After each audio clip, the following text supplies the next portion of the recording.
idea of this webinar is to present you the results of this survey that Blanca just mentioned. And we also have several representatives of prosumer initiatives and organizations which try to put them in contact with each other, who will be telling us about their work on the ground, not only the theory but the practical things. So we hope it will be interesting for you. So the first speaker is Lanka. And I'll be handing you the ball, Lanka, so you can go through your presentation. Give me a warning 5 minutes before, because I have double the slides that I should have, because we had 32 questions in our survey, so okay. I'll be talking for an hour. Okay, so as I said, I had a lot of slides, so I'm going to try and jump over those that. I don't know which one is less important. We found so much interesting information. Briefly, just what the survey was about. We wanted to very broadly characterize collective forms of res prosumerism in the EU by choosing 9 member states, which we were lucky enough to be quite different, and then across 6 groups of variables. We defined a collective res prosumer. It was necessary to define because there's many different definitions. Or res prosumer initiative, which is how we also have been calling it. In our study, it's a collective energy actor that produces energy from renewable sources with the primary objective of providing in its own energy needs and or of those of its members, and in some cases selling excess energy to clients, thereby actively participating in the energy markets. I can tell you straight from the beginning that we are going to have to adjust this working definition according to the results. The diversity of legal forms is immense. In any case, we looked at 6 groups: basic demographics, the use of RES, or renewable energy sources technologies, financing strategies, governance modes, primary motivations for starting such an initiative, and the perception of people at this initiative of facilitating and hindering factors for their successful development. So, as I said, it's a multiple case study. We did not do a mass mailing with thousands of replies. In any case, the estimate would be maybe 3,000 energy cooperatives communities in Europe at this point. It could be more, but so in terms of how many cooperatives we got, which you will say later, we like almost statistically significant, but that was not our objective. We wanted to ask a lot of questions and look more in depth. So we used a self-administered online questionnaire, translated to 8 languages, and a personalized approach where in each country, in the language of the country, the initiatives would be approached and asked if they would participate. We had 32 questions, and after having tested it for a few months, we managed to get it down to 30 minutes duration so that people would not give up so soon. So we had a stratified sample of 1,000 different collective res prosumers. When I say different, each of them is obviously different, but also there are these groups that I'll show you later, under which you can more or less classify the legal or semi-legal form that the initiative is taking. We had 198 responses, so we had a 21.8% response rate, and we analyzed the data quantitatively, even though it was a smaller sample. This was still possible to look at trends. We also looked at it qualitatively because there were a lot of comments and there were open questions, and we tried to identify the broad comparative trends, like between countries, between legal forms, and overall. So I'll go to the results. We just published the report. It's available online on the PROSEU website. So if you're interested in going into a 160-page detail, be our guest. Only 80 pages are the written pages. The rest is graphs, and we did country fact sheets. So it's an easy read. Don't worry. So we looked at legal forms first. That was our start, because each initiative gave a very different legal form. We had maybe 40 legal forms, maybe more. We had to cluster them. And so we asked each partner from each country to help us to recluster. So there's a lot of types of cooperative kind of forms in UK and in France, and we clustered these. And as you can see where it says coop, so we clustered those in the cooperative. And that was our majority. This was 60% of our data set. Then where it says com, these are companies, pub is the public sector, not for profit, then social enterprise. This is not a legal form in all countries, so this was quite tiny. Then you could have a project. It could be a project from a company, an organization, partnerships, and informal collectives, and the famous public-private partnerships. In terms of the base countries and how many we got, the Netherlands, well, they were good students, so to speak. Just because you see a lot from the Netherlands here doesn't necessarily mean this is a leading country in terms of prosumerism, because Germany and the UK definitely are as well, and France is coming up quite strongly.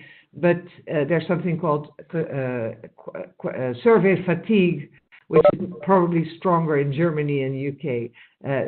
Netherlands was maybe more enthusiastic to answer. So we consider that our bigger samples were from France to Netherlands, and then we get smaller samples as we go to Spain, which just started to authorize self-consumption. Croatia, same thing. Belgium, which authorized it already a long time ago, but is starting to complexify its legislation.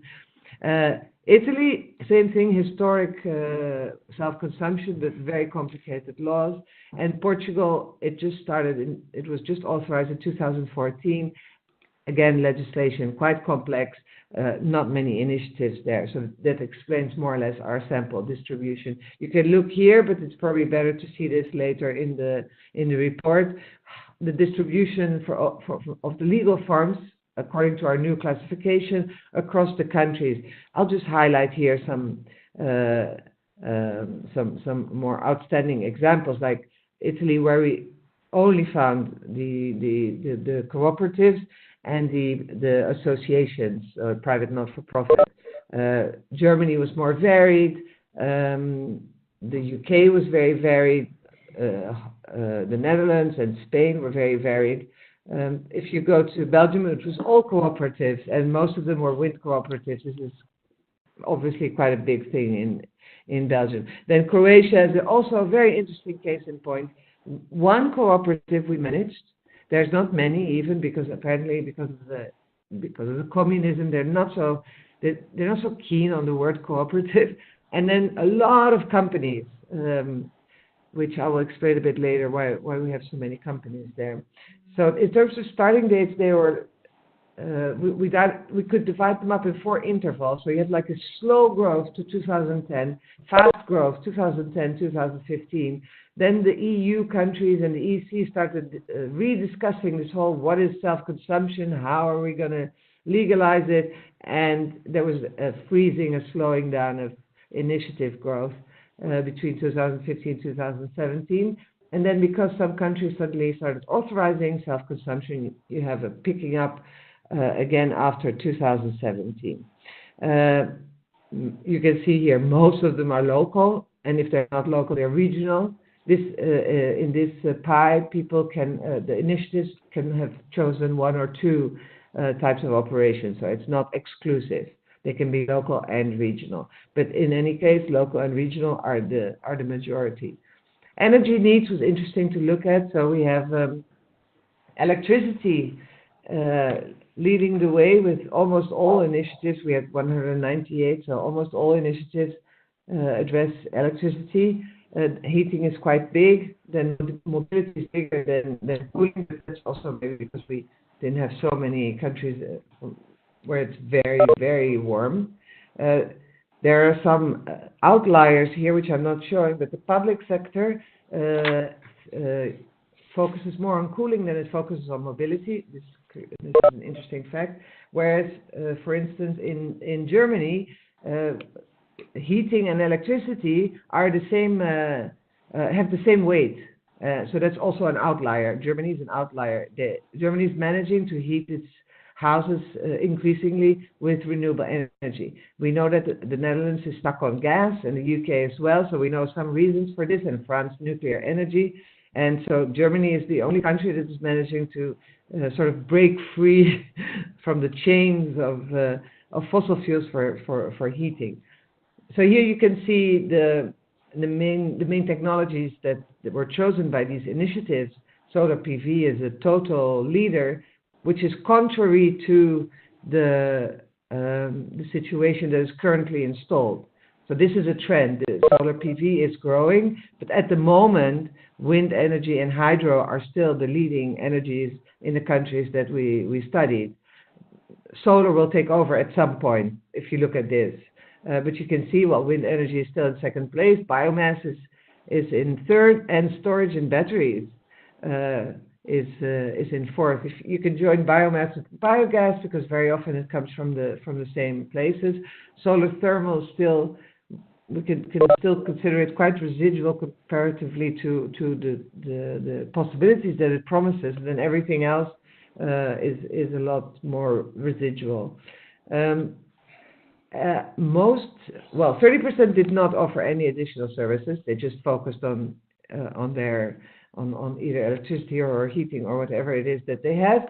But 70% did offer additional services. And the top one was energy efficiency advice. This was most of the initiatives thought this was so important that it should be actually a parallel service to presumption. So you can not just presume, but also apply energy efficiency measures. Then more social political factors like community organizing, helping with community-led investment, and if we jump a bit lower, energy-focused political organizing was also high on the list of these initiatives. They like to help either their community or other cooperatives to organize themselves to also set up prosumer initiatives. So this is kind of a nice result to come up, this solidarity between the initiatives. And again, here I see energy storage. I mean, it's not so big, but we can feel it is upcoming. This is related also to the fact that batteries are becoming better, they last longer, they have more capacity, so people are less worried to invest in batteries. They are willing to start taking this step. Now, the demographics of staff. Well, obviously, if you look here at the legal firms on the left, the for-profit, they tend to have the most staff because they can pay for it. The co-ops and the not-for-profit and also the public sector tend to have, on average, much less staff. This is an average, so it cancels out smaller samples. The overall average is 11 staff for any initiative. The co-ops are below that, the for-profit above. And if you look at public and not-for-profit, the not-for-profit here, we were considering associations and foundations, so small, often small initiatives.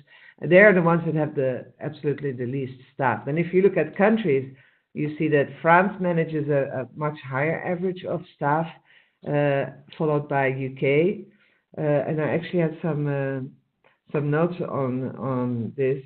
Yeah, the 50% of the co-ops have below average staff. So this was also commented by most of them. They complain they don't have enough staff, they don't have enough professional staff, and it limits them in their growth. Now let's look at the women versus men statistics. This was one of our missions. We had to look at gender balance. Not very good. Gender balance on average, both in management and non-management, which is the next one. If you look all the way on the left, that's the average. It doesn't go over 30%. But there are some differences. And funnily enough, the countries that are called machista countries, like Portugal and Spain, actually have 40% of women in management and 60% of women in non-management. So whereas Germany, considered quite a more equal country, only has 12% women in management, and or from our sample, obviously, which were 45, and 20% in non-management. So this is something to look into. Why do we have such differences between countries there? And then when we go to paid staff versus the volunteers, again, on average, it's not too bad. It's about 50-50. But if you look at the co-ops, it just goes way down. The co-ops have to work with 90% volunteers, and the not-for-profit even more, something like 94% of their staff are volunteers. This is obviously a clear red flag for if you want to further develop your initiative. It's a risk. The public sector, they are all paid. If they were not, we would all get angry because this is our tax money, right? So they have to be paid. The for-profit, funny enough, so the companies were not all paid, which means that, and we found that, there were a lot of initiatives that set up companies because it was the easiest way to set up the initiative, but the companies are run more or less like a co-op or like an association, so they're not run like a proper company, and there are volunteers there. You can see that according to country, also quite some differences. Germany and France are working with the most volunteers, and Holland, funnily enough, has managed to have quite a high average of paid staff, and they were the biggest sample, so a bit more representative. Then in terms of decision making, we looked at either do you use consensus, do you use consent, which means like not everybody agrees, but there's no blocking vote. Consensus is when everybody agrees, and then you have the majority vote. So in general, if you go to the General Assembly, which is what cooperatives associations have, they will use majority vote. But in the core team, they will use consensus, and also the founders team, in the case that other cooperatives founded the cooperative or other organizations founded the company, then you could speak of the founders, and they also tendentially will use the consensus. And we found that 50% of the co-ops will use the majority vote, and also not-for-profit will use the exclusively the majority vote for the General Assembly. We can understand why. If you have a big group of people together, consensus is a lot harder. UK tends to have a less participatory form, so they tend to use more core team decision making and less General Assembly decision making, even though we had a lot of cooperatives there. And how do they involve the staff? That's also important. Well, the co-ops, the cooperatives, and the not-for-profit, they tended to use the more participatory forms. So they involved them in discussion, and not all the text is here, but involved in discussion and use their recommendation. Joint decision-making, which is the most participatory, are consulted, and their considerations are taken to the decision-making, or they are informed and their ideas are taken into consideration, or, which is the worst, they are not actively informed. They are just, they hear it from someone else, maybe when it's already decision making. You could also have only those that are impacted. You could only inform those. Some people didn't know because we didn't always get the right person to. Sometimes a volunteer had to answer the questionnaire. So we have some don't knows that we had to leave in for honest purpose, of course. And then there were initiatives that didn't have any staff. The public sector was shocking because they either said that they have no staff, or they said, no, we don't involve them. So they were the ones that were the least participatory, and the cooperatives and not-for-profit were the most participatory. The UK, of the countries that we looked at, the 9, was also the less participatory country. So in terms of members, 22% of the initiatives that responded, they did not have members. They were either companies or maybe they were foundations. or they were cooperatives made of companies. This happened a lot. And the ones that do have members, they tend to have less than 100 members. They tend to move towards the middle size. And then you could have members, you could also have clients. And members could be clients, but this only happened to 65% of those. Sorry, this only happened in, I have it here, clients, sorry, 22% have no members, 42% have no clients. So there's more of those that have no clients that don't have members. What happens is that you can have members, but then you also have to consider them as clients if you're not managing to share the energy among the people from your cooperative. This happens in a lot of countries. So what they have to do is they either have to become an energy supplier or they have to make an arrangement with an energy supplier. And this is how a member can also be a client. On the other case, the companies that we had here, many of these just had clients and no members. In the report, this is explained in more detail. So can you join the initiative? This was also important for us in terms of inclusiveness. Well, as you can see, more than 80 said, yes, you can join without any criteria. So they were very open. Then almost 40 of the 198 initiatives ask you to be a local resident. So these were local initiatives, probably like Saarbeek Kommune that's going to speak today. There were quite a number, 22 said that you cannot join the initiative. So this is either because it's a company or it's public sector or it's a cooperative of a cooperative and it doesn't have members. And then especially the UK asks you to make a minimum investment to join. So you can't just join. You have to make a minimum investment. And then about 10, so not so many, but mentioned that you should agree with the goals of the initiative.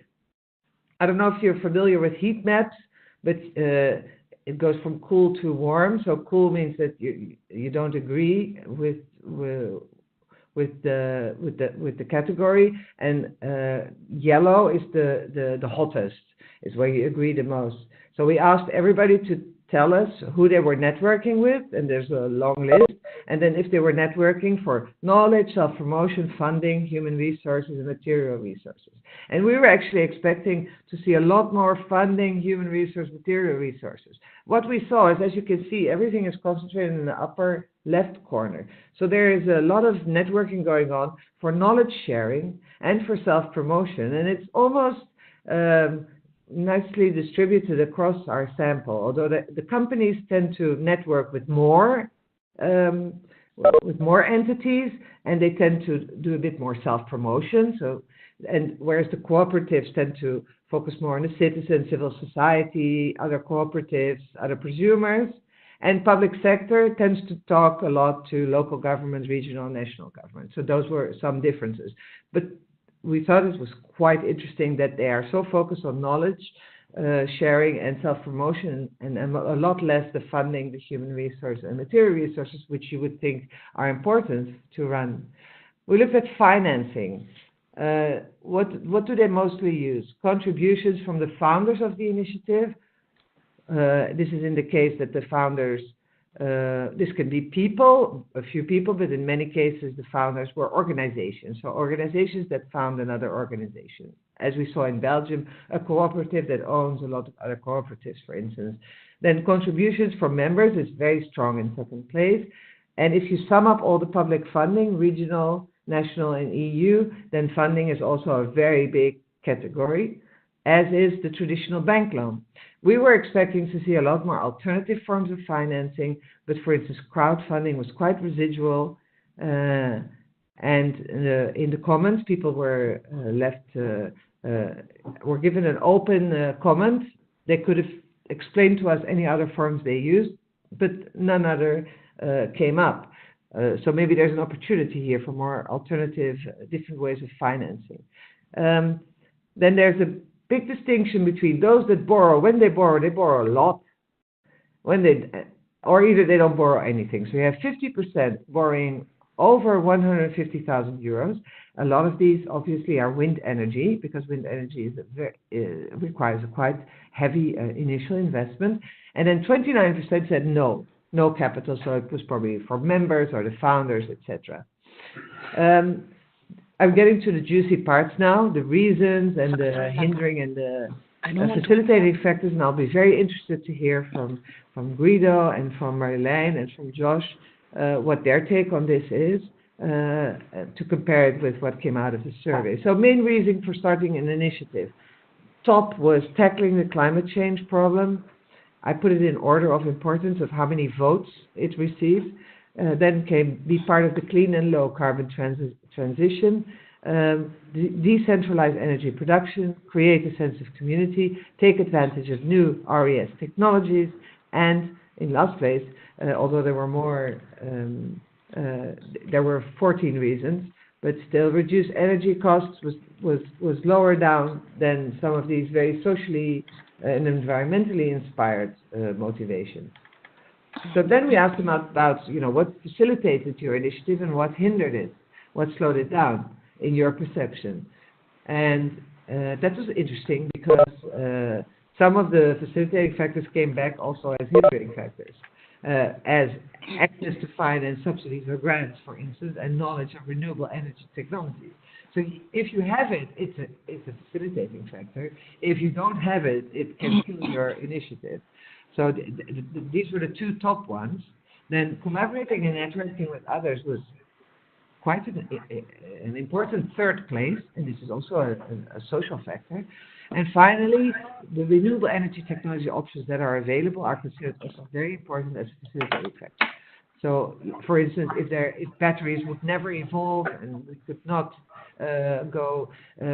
we could not install energy storage in houses and public buildings for a long time, this would probably limit prosumerism significantly. So the fact that some options are becoming more and more available and also more accessible is a facilitating factor. In terms of hindering factors, this came back all the time. Public policies and legislation for renewable energy initiatives. In none of the countries was anybody really happy. Only in Croatia were they happy. But why were they happy in Croatia? They were almost all companies, and they were taking advantage of this legislation where if you have an installed capacity of more than 1 megawatt, which is a lot more for a prosumer. I mean, an individual prosumer will have 2 kilowatts, so 1 megawatt is a lot. Only if you have 1 megawatt or more do you have access to policy incentives and subsidy schemes. So these companies were all very happy, but everybody else was not happy, especially the Belgians. They complained a lot about the public policies and the legislation, and the Dutch as well. Then energy infrastructure, so having smart grids, smart meters, etc. Also being able to deal with the fluctuation, being able to plug in easily to the grid. This was also mentioned as a key hindering factor if this is not well done. Access to finance, subsidies and grants, I told you before, and knowledge of policies and legislation. These came back in both. They can be either they can be in your favor or they can be in your disfavor. Then we had 71 comments from our 198. The main threats were certain legislative setting. This is the threats mentioned by 71 of our respondents. The risk of working as a volunteer or with volunteers and the urgent need to professionalize operations. 2 phases of EU states that on paper they promote, but then in practice they are failing to facilitate prosumerism. The continuing lack of awareness of citizens. The fair distribution of costs and benefits was a concern. And in particular, common goods, wind, water, sun, land. Who does it belong to? All of us. How do we do that? Slow progress in terms of the energy IT infrastructure. This was a key also threat. So the computerization behind the energy infrastructure. And then this persisting strong lobby by the conventional energy sector. So I will go to the conclusions because I think you can draw your own conclusions. Thank you. Sorry. Thank you, Danke. Can everybody hear me now? Yes. Oh, great. Let's go to the next person, which would be Josh. It is. Yes. Okay. Okay. So thanks everybody. I'll get right into this, and I'll try to be quick. My name is Josh Roberts, and I'm the advocacy officer for ResCoop EU. We are the European Federation for Renewable Energy Cooperatives. I will just give you guys a quick rundown of how the legislative landscape is changing in Europe for the different types or recognized forms now. Now that we have the clean energy package, there's a strong emphasis on citizen energy, and there is a recognition of specific forms of citizen initiatives. So I want to highlight what those are and what the main issues are moving forward. So just a little bit about ourselves. So in the previous presentation, you had a number of different initiatives described. We would describe ourselves as the cooperative sector within there. So I mean, you can see here our members do lots of different things, not just renewables. We do production, but we also do retail supply. Some of our members own district heating networks or electricity distribution networks. A lot of them also do energy efficiency. There's a very strong connection between renewables generation, the revenues that you get from that, and then what the services are then provided. And a lot of our members are also looking more at the new services, looking at energy sharing, look at aggregating into virtual power plants, sort of different resources that the community members have, EV sharing, you name it. The important aspect of our members is not so much the activities that they do, but the principles that they organize around, which is it is also, it doesn't matter the legal entity. You could be a foundation, an association, a nonprofit, or a legal entity, a cooperative. If you integrate what we call the International Cooperative Alliance principles, you could be seen as a cooperative. And you see these here. I guess when you try to explain the differences between the cooperatives and, say, the for-profit models that were described in the previous presentation, this is the reasoning why. It is literally the principles that go into the founding documents of the cooperative entities, and this then informs how they allow participation, how they are governed internally, how they distribute the benefits, etc. So I mean, that is just a little bit behind the concept. Now, what we have here in the clean energy package is not a recognition or definition of energy cooperatives. However, I would say they don't. The new definitions don't fall far from that tree. So what I will do is describe, because we are talking here in the context of collective, I will describe what I would say are community initiatives and non-community initiatives. So first, on the community initiatives, we have two different definitions. We have definitions of a citizen energy community, and we have a definition of a renewable energy community. These are largely similar in nature, except maybe for the technological aspects and some minute differences between different governance aspects. But by and large, they're both about a legal entity that is inherent to the definition, a legal entity that organizes around specific ownership, governance, and what we would say primary purpose, a non-commercial purpose. That is a purpose not necessarily you could generate profits are envisioned, but the profits are going towards providing the services for the members of the community or to some local community benefit that has been determined by the members of the cooperative. I'll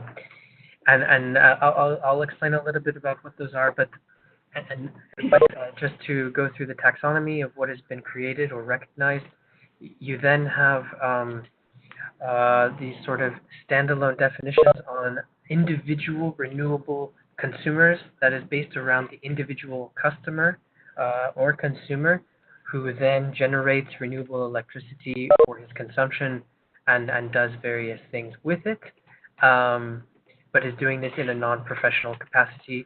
And then you have what is labeled jointly acting renewable self-consumers, and I see that as more of a definition of collective self-consumption.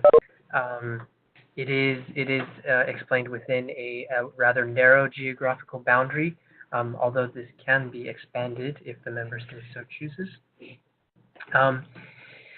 So those are largely the different new definitions. You also have definitions of aggregators, so third parties that can aggregate either small loads, so generation, or consumption flexibility by consumers, unused energy, and they can sell that into the market on behalf of the customer. I think this is a little bit of a comparison between the definitions. I won't get into this because it'll take too much time, but just so you know, we have done quite an extensive comparison as to who is participating in these entities. They're mainly around natural persons and local authorities. Companies are also envisioned. However, for renewable energy communities, it's more around small and medium companies. A large company would not be eligible to participate in a renewable energy community. As I said, both forms of communities have the same purpose, and they are both based on open and voluntary membership. And then there are some differences in between the governance. The governance provisions are stronger for renewable energy communities than they are for citizen energy communities. And that is largely because citizen energy communities are based in the Electricity Directive. And the Electricity Directive is about providing a level playing field for competition across the power sector. So it doesn't provide any special provisions for energy communities as such. Whereas in the Renewables Directive, it is more about promoting renewables, and it does have some, it does envision some distortionary effects in terms of competition. It's okay with that. So renewable energy communities do get some special provisions, for instance, on enabling frameworks. Member states must put a lot of measures in place to give energy communities the ability to develop and be promoted at national level, and they should also be integrated into renewables support. So the trade-off is that it is harder to be a renewable energy community. I will skip over this a little bit, and I will just mainly get to the issues. There are basically, I don't have this in my slides, but it's probably just worth mentioning. There are three issues that we are seeing with regard to this taxonomy of different definitions. The first is how people in the energy sector see the difference between an energy community and, say, an activity like collective self-consumption. This is relevant for the transposition because many member states are looking to write these new provisions into their national laws. What we are seeing is a sort of conflation or mixing between the concepts of collective self-consumption and an energy community. In other words, national laws are being drafted to define collective self-consumption as an energy community. And as you see from the report that was just presented, there are many different forms of this. And energy communities were more or less included in the clean energy package as a way to define and acknowledge a specific legal entity with specific internal characteristics in how it organizes. And that gets to another issue, which is the distinction between traditional energy companies that are operating in the sector that want to develop new and innovative citizen initiatives to enable prosumers, and the energy communities themselves. And a lot of companies, they sort of see this new label and they would like to build and control energy communities, when in reality that was not the intent of the initiative itself.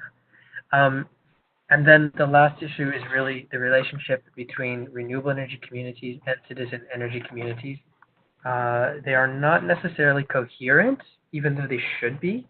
Generally, we see a renewable energy community as a subset of citizen energy community because it is more narrower in the technologies that it focuses on, and it is more stringent in terms of the eligibility criteria. The one hang up we have is around effective control, mainly because renewable energy communities must be controlled locally, whereas a citizen energy community does not need to be. But that also means that a renewable energy community can be effectively controlled by a medium-sized enterprise, whereas in a citizen energy community, they are actually limited to small enterprises that can effectively control them, at least from a company standpoint. So there are a bit of issues in understanding these and writing them into national laws, but this is obviously what we will be working on in the future. I will leave it there. I hope I haven't glossed over anything or I was not speaking too fast, but I guess we can address some of the questions. Thank you so much, Josh. I found it really interesting, your presentation, and some questions came to mind, but I will pass the word to Marjorie, and maybe we can have some time for a short debate afterwards. About Marjorie will talk about the learning experience of cities and virtual power plants. Yep. Excellent. So, okay. So I will, I'm here with my colleague Martijn van Eerden from Alliander, and this is going to be a slightly different presentation than the ones from Lanka and from Jos. Thank you so much for sharing all your views, Jos, and Lanka was great. This is a program actually that's been going on for about 4 years, and Citizen is a innovation program. And now I have to. So this is what Citizen is. It actually started, and you can read the slides. This is actually started a couple of years ago, 5 years ago, with the academic world, where they actually said a couple of professors that wanted to do really stuff in the energy transition. They said, like, look, we have all the technical possibilities and the solutions, but why isn't it happening? Why isn't it accelerating this energy transition? Because we all know we need to get to work. And they said, let's just do it. Let's just implement and demonstrate that innovation and look out for what we learn in terms of social barriers, financial, economical, political, physical barriers. And that's what we've done. So this is a program where we implemented, demonstrated, initiated 20 demonstration and methodologies in a number of ways. We did it with 25 consortium partners, and these are from all sorts of backgrounds: energy suppliers, water companies, network organization, consultants, technology universities, etc., etc. And where the innovation categories are actually three surrounded by 3 themes: smart grid innovations, and Martijn will talk about our virtual power plant demonstrations. One of them, which a lot of interactions with citizens, heating and cooling innovations, where we try to use aquathermy for cooling districts and our blood bank, like a pharmaceutical company. And we also do residential retrofitting and learn from what we get around. In Amsterdam, we retrofitted 535 houses, individual-owned houses as well as social housing. So it's a really can-do, look what we get to and share the learnings type of project.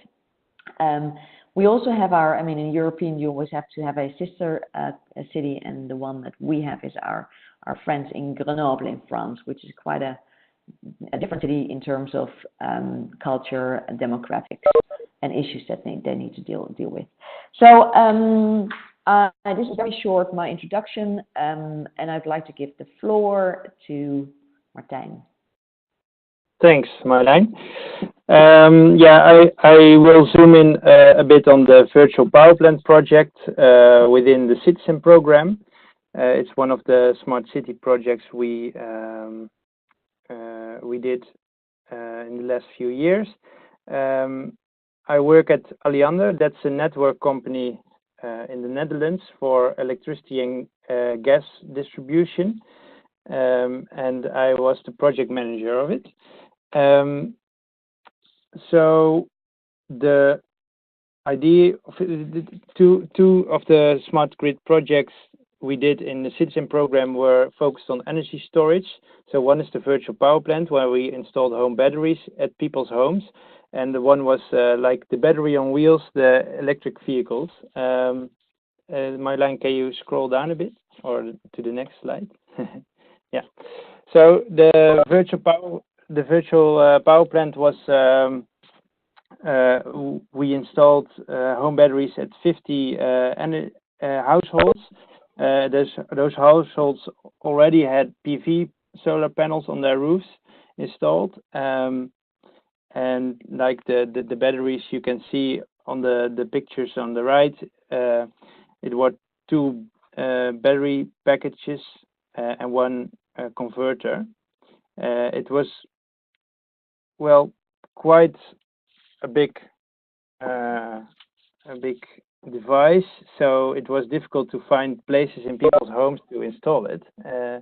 That was quite interesting, but I will go into it later. Can you scroll down, Marjolein? When you look at batteries, you see basically three value creations areas. On the middle, you see the one that is focused on the energy households individually, so they can store their own electricity during daytime with their generation on their roof, and then they can use it later in the evening for lighting or watching television, so they can be more self-sufficient, self-providing. On the right, you can see the potential that comes with batteries to support local electricity grid when there is like threat of congestion or maybe power quality. That's more like that's interesting for us as a network company. And on the left, it's trading. It's trying to reduce your energy costs by trading your flexibility option on the energy market. So you can charge your battery when electricity is cheap, and you can discharge it or use it when it's more expensive to buy energy. And then that was the main focus. So can we try to make this work for the 50 households together? Yeah, you can scroll, Marjolein. Thanks. So a short overview. We traded on the day ahead market. We're collaborating with NeoSmart. That's a small energy supplier that is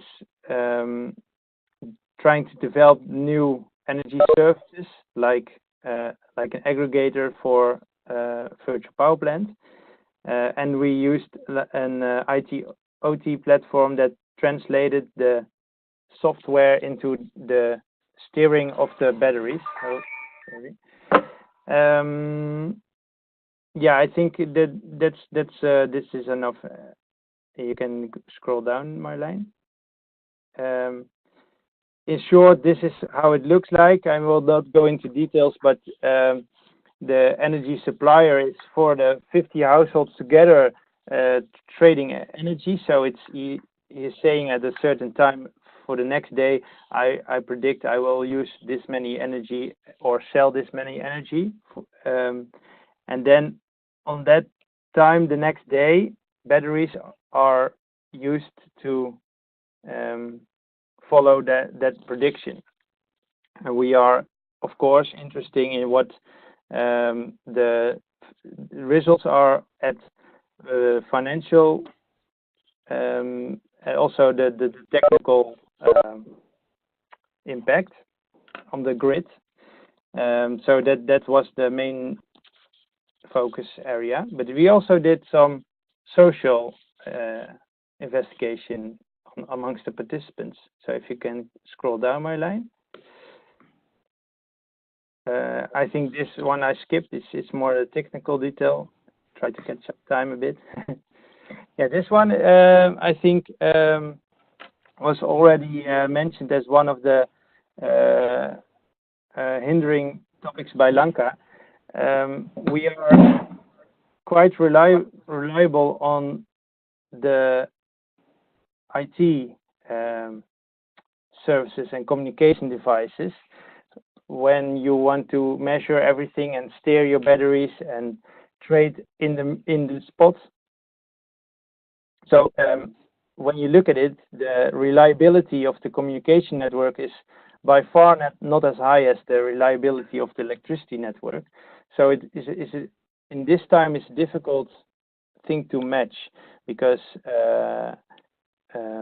well, it doesn't work all the time, and then you lose money, you lose insights, you lose active participation, etc. Can you scroll down a bit, Marjolein? Yeah, this is the summary of the social studies we did. We asked participants who did join, why did you join? And we also asked non-participants why they didn't join. Basically, the reasons to join were that everybody was really exciting in battery technology, and because they already installed PV solar systems on their roof, so they were actively involved in their household energy insights, in their behavior, in energy flows in the system, and batteries were a really nice and exciting add-on. We also heard act as a collective, although they didn't know the other participants beforehand. They were interested in seeing how you could benefit from being collectively organized instead of individually. And they want to be part of the step in energy transition. Why they didn't join is sometimes really practical. They don't have any space for the battery system, like you see in the picture. Where should you put it? And also it is hindering to have those kind of devices in your own house for some people.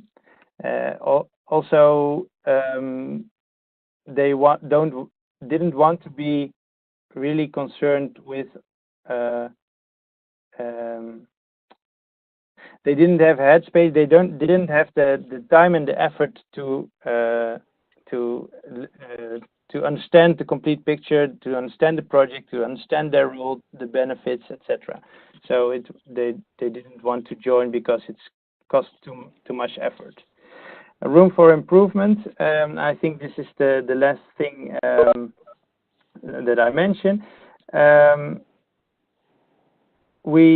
What I said, all the participants, they had an active role of an active relation with energy flows in the system.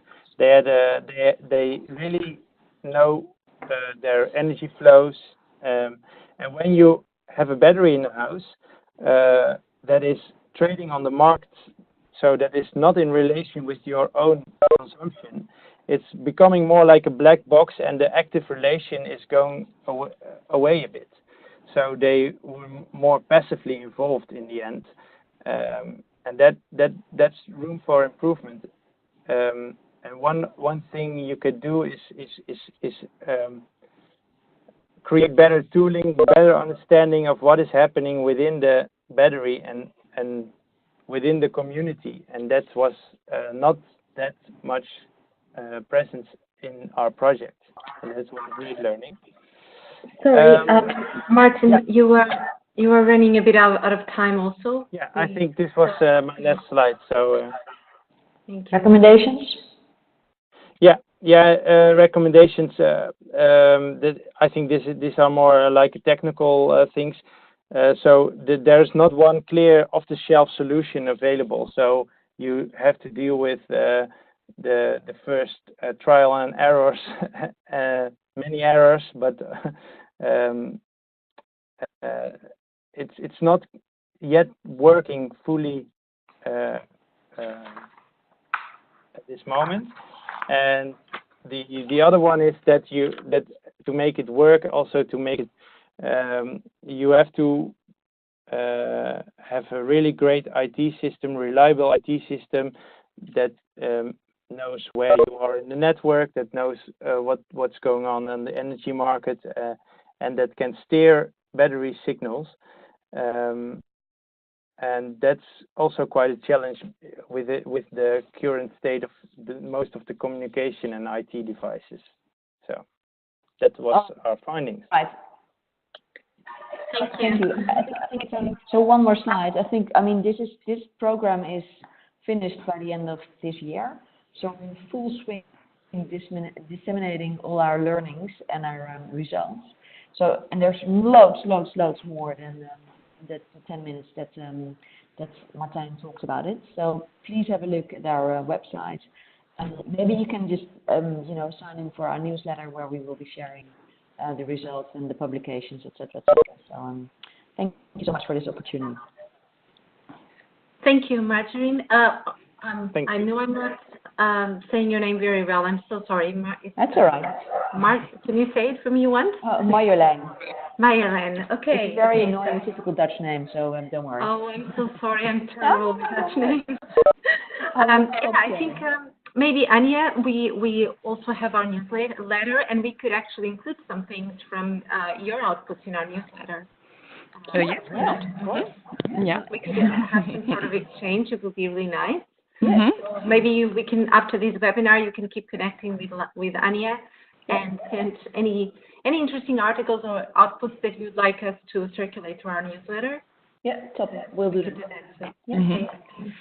So now we have our last guest, Guido. Guido Walraven. If I'm not pronouncing this right, please correct me. And he's going to talk about the Klimakommun Sarbeck, which I have no idea if I'm pronouncing right. So, Guido, I see, is this your slides already? Yeah. Okay, great. So here I go. So I just switched my plans, and I will show you a very short film. Can you see this on your screen? Yes. Some PV panels there. And I just want to show you the film, and maybe I come back with some 2 or 3 remarks at the end. So I just start the film.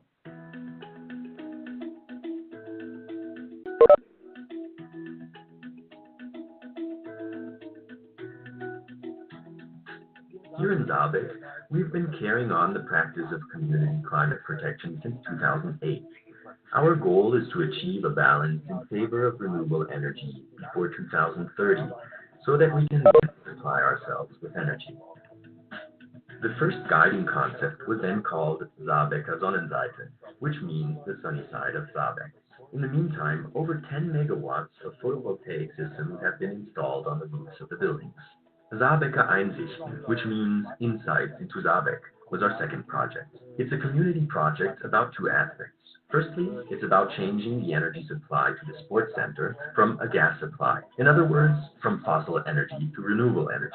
In this case, we installed pellet heating with a local heating network and discovered that we save energy, money, and carbon dioxide emissions with this project.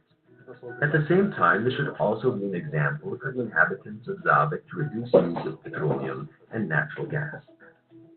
The idea was to install an energy theme park. It led to establishing an extracurricular learning center, the Zabecker Energiewelten, which means Energy Worlds of Zabeck, among with many other projects with schools and kindergartens in Zabeck. This way we can demonstrate to schools how renewable energy works on the real object and on site in the energy park.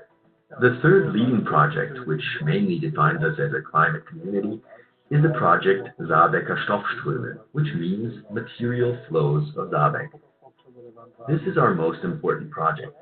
Biomass from the region is collected, and the material is then converted energetically. All this happens on site at the Bioenergy Park. Its performance is of 29 megawatts.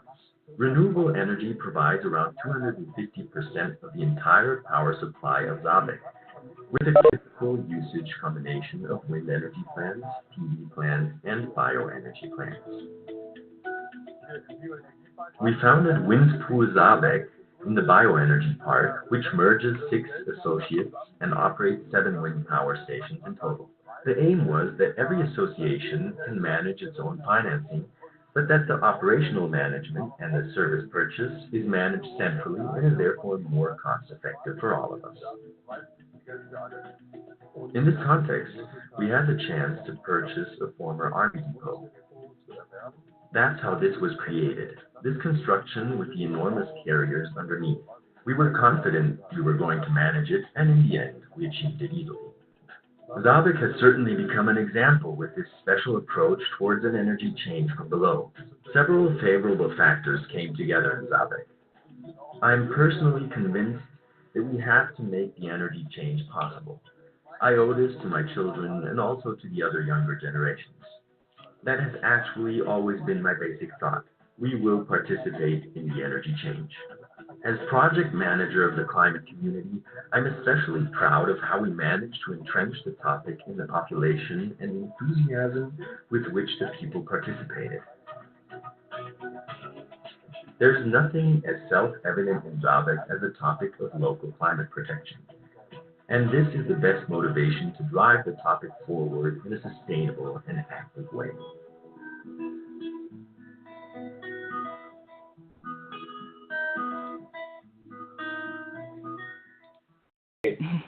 So this is a very, very short thing about our project we started already 10 years ago. Let me just talk about 3 or 4 things in adding to my film. Our main question when we started the project was how can we get most of the people living in Zaberg in this, let's say, boat of community climate protection project. Since the beginning, we were thinking how to get these 70 to 100 people. And we are working, let's say, on 3 different levels.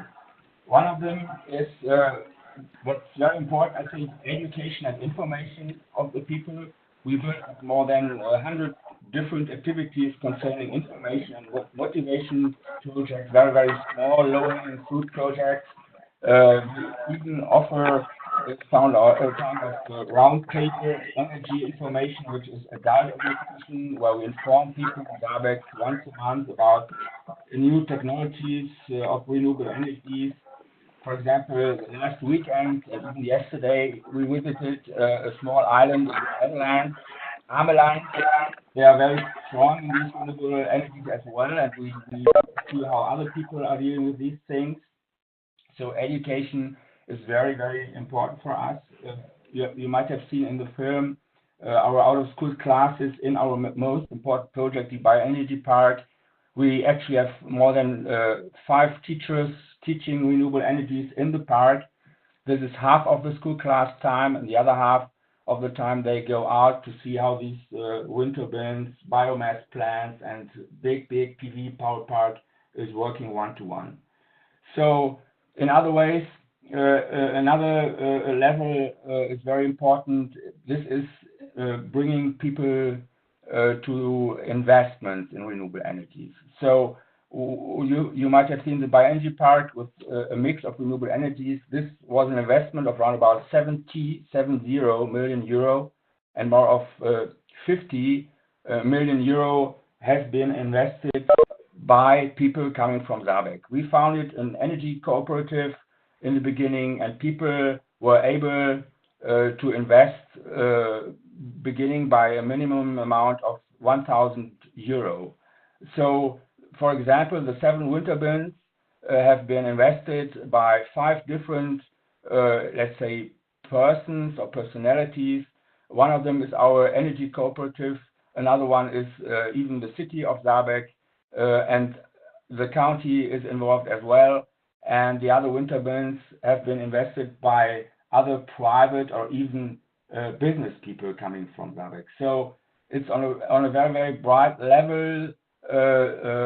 We tried to engage as many people as possible, and not to be forgotten at that moment is to mention the role of the city and the city council and the city government, which really played a very important role, because they always decided by voting in the city council about the investments in the Bioenergy Park. So the decision how many wind turbines will be invested or would have been invested by the energy cooperative, for example, was done by the city council. So they decided, let's say, from small to big money bags about the investments in the bioenergy park. Very, very important for us was this, and one of these results is people are investing in renewable energies, people are gaining money with renewable energies, and that's how we found out that there's no problem of acceptance for renewable energies in Saarbeck at all. We didn't get any obstacles. Everyone was asking, "Oh, this is a good project. I want to be an investor. How can I invest in this project?" So this was a very important result we got of this project, as well as another one on another level, which is not a technical one, not a financial one, but actually people who live in Saarbeck are very proud to live in Saarbeck in a climate-friendly environment, in a climate-friendly community. Thank you. Thank you. Very much. So we have 5 minutes rather than 15 minutes before finishing, but we did have some technical problems which delayed a bit our beginning. So I'm sorry about that. I thought we could just have this 5 minutes rather than having a talk about prosumerism. I thought since we have these different projects that have talked about what they are doing and what's happening, I think we could use these 5 minutes to talk about how we could collaborate more, what synergies we could have in terms of our internal communication or our external communication. And I would love to hear your suggestions about that. We already said we can definitely promote your findings and your outputs through our newsletter and our website. I think that from what I just saw from your presentation, Guido, this presentation would be an inspiration for a community that I'm working with in the south of Portugal that wants to basically do what you've done, but they are very much in the beginning. So it would be lovely if, I will share your presentation with them, if that's okay with you. Yeah, sure, it's fine. Yeah, and I just forgot to mention that everybody is invited to Saarbeck to see what we've done, because it's very, let's say, it's not so good to see films and videos, but it's better to see what we've done in reality. Well, yeah, that would be great. I will make a note of that and tell these people also that I could put you in contact with them if that's okay. Yeah, Should I give them your contact? Sure. Good. Yeah. Great. Thank you. Well, I'd like to hear from you about this. How could we collaborate more? How could we, this session, collaborate more? I had other questions about energy citizen communities and a few confusions that I think people could help clarifying, but I think it would be nicer if we do something more practical with this last minutes that we have. Any ideas? Well, I think this helps. These kind of webinars help to see who's working on what and to kind of like find the interconnections. And I mean, there's a lot of information available for you to, for you or for anybody to access. And sharing articles and newsletters is the first step. So we need to be, because there's so much happening, I think we need to be quite specific about how we can link different things, and especially how we can learn from each other, so we don't reinvent the wheel. And that we can do that, in multiple ways by, speaking to people, presenting, sharing information, whatever. But it needs to be something that really adds value to whatever you guys are working on.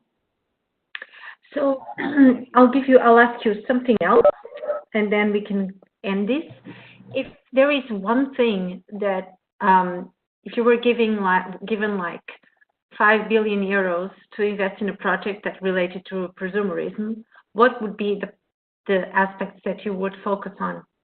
An individual project? Not an individual project, like a collective that you'd have to involve different stakeholders and different people and networks. It doesn't have to be a EU project, just 5 billion, no constraints, but there's something that what would you invest on to to continue mainstreaming and promoting prosumerism, considering the threats and the hindering factors that Lanka talked about, the regulatory issues that Josh brought in about the energy communities and the citizen energy communities, and the fact that Marjolin, sorry, very well has said that we actually have a lot of knowledge. Let's do something and let's act, and that was what led you to develop this project, and that you, Guido, have talked about an actually project that has been done, an energy community that's up and running. So what would you do now if you had the possibility to do something that would really unleash the power or the potential of prosumers in Europe or in the world, if you want? And you had like 5 billion, just because it's the number I thought of right now. You can do quite a lot of money, actually. Well, it is. Yeah, 5 billion is a lot. I would maybe have a couple of ideas. I would probably start a citizens company that can kind of do a lot of the different things that are a little bit harder, like balancing, to provide kind of a community aggregator that can. So it's a functional, professionalized citizen energy community that can then go into different places and help smaller communities get started. I would probably use half of the money for that, and then I would use the other half of the money to make a big European campaign because obviously all of the major energy companies have lots of money going into their national advocacy efforts, and this is probably the biggest gap because I think from this session you've seen there are some very interesting examples, but the fact of the matter is that for these examples to become reality in most places in Europe, we still need to get legislation and market rules that allow this to happen. Yeah. So this is kind of the first step, really. It's not like we have a clean energy package and everybody can become a prosumer. We have to put the paper to practice now. Yeah, I agree. I think if you share it 1/3, 1/3, 1/3, I would add the third one around the innovation side and to allow innovations to foster in this area. I would invest all money in education for climate protection and climate adaptation, in starting international networking projects, bringing together people from all over the world. Let them talk among each other and even let them do some projects together just to learn from each other, because we found out that education is very important for us to bring these things of dealing with climate protection to other dimensions, and this starts in your ears. This is a very personal and individual thing, and I think education is the main key to get access to people. Yeah. Okay. There's actually a new European project called Empower, where they, I'm not sure if you heard about it. They're setting it up now, and it's about giving power to the people. Now, building a platform, education, etc., for citizens and to move this. Yes, actually. So linking in with those initiatives would be very good as well. Yeah. Okay. Thank you. Thank you. So yes, it's interesting to hear your ideas. I'm a bit concerned lately with energy poverty and how that fits into all of this, but I don't have an answer. So I would probably invest a part of that money in energy poverty and understanding how you could build a sort of a safety net somewhere. Yeah. For those that cannot be in communities or, that are more or less privileged communities also. So I would probably do that. If you're interested, Ines, I can link you to somebody who's doing her PhD in energy poverty. Yeah, I would be interested. Thank you. I will do that. Okay, so it's 5 minutes past 11 my time, past 12 your time, and I think we can stop here. And once more, thank you so much for coming and sharing, and sorry for the technical problems, starting with me not being able to be heard. But, you know, it happens. So we are still managing through these webinar technologies. So thank you so much for your patience and for being here. And I hope we can continue talking and exchanging in a very fruitful and collaborative way. And yeah, I'll wish you all a very nice day. Thank you very much for your project. Thank you. Thank you. Bye.